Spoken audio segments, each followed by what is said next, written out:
ഇന്ന് ഞാൻ പുട്ടാണ് ഉണ്ടാക്കുന്നത്. അരി വറുത്ത് പൊടിച്ച് നനച്ച് ശകലം ഉപ്പും കൂടെ ചേർത്ത് ഇങ്ങനെ വെച്ചിരിക്കുകയാണ്.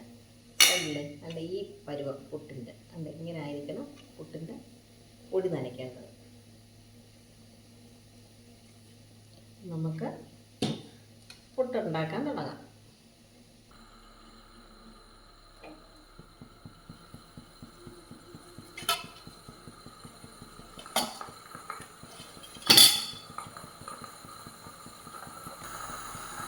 അരി കുതിർത്തിട്ട് ഒരു 4-5 മണിക്കൂർ കുതിർത്തിട്ട് ഇങ്ങനെ ഞാനിത് മിക്സിയിൽ പൊടിച്ചതാണ്. ഈ മില്ലിലൊക്കെ പൊടിച്ച് ഒത്തിരി നാളത്തേക്കൊക്കെ ഇങ്ങനെ വയ്ക്കുമ്പോൾ അതിൻ്റെ ആ പൊടിക്ക് മണമൊന്നും കാണത്തില്ല. പക്ഷെ തിരക്കുള്ളവർക്കൊക്കെ അങ്ങനെയൊക്കെ പൊടിച്ച് വയ്ക്കുന്നതായിരിക്കും നല്ലത്. ഇതിപ്പോൾ എനിക്ക് കുറച്ച് അരിയുണ്ട ഉണ്ടാക്കണം. പച്ചരിയേക്കാൾ നല്ല ടേസ്റ്റാണ്.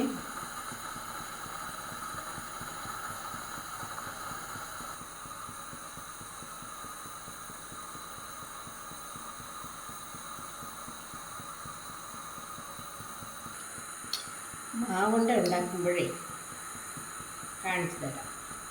മാവുണ്ട എങ്ങനെ ഉണ്ടാക്കുന്നത്.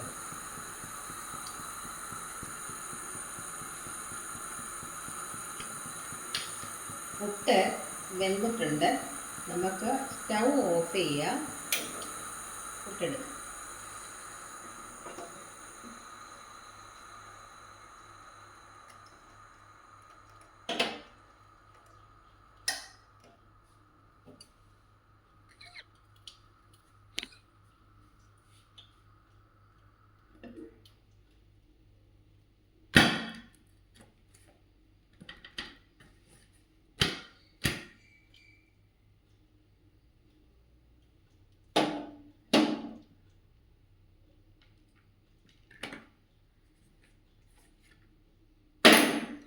ഇത് ഒന്നും ഇല്ലെങ്കിൽ നമുക്കിത് കഴിക്കാൻ ചൂടോടെ.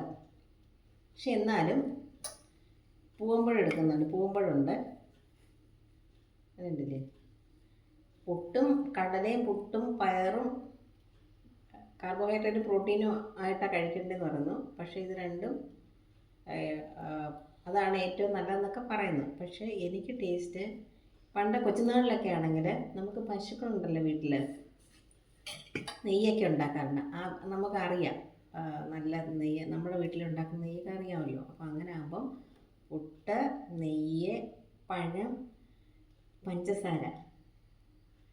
ഇപ്പം നമുക്ക് പ്രായം ഏറുന്തോറും അതൊന്നും അങ്ങനൊന്നും എല്ലാം കൂടെ കൂട്ടിയൊന്നും കഴിക്കാൻ പറ്റത്തില്ല. അത് ഇപ്പം ഞാനിന്ന് പഴം കൂട്ടിയാണ് കഴിക്കുന്നത്.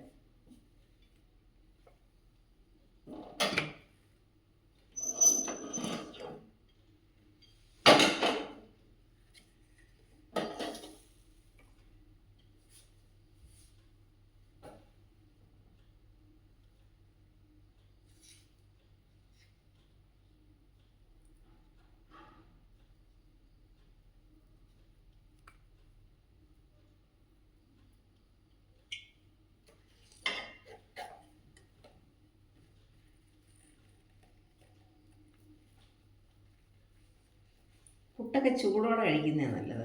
ആറിക്കഴിഞ്ഞാൽ നല്ലതല്ല. കഴിക്കാം.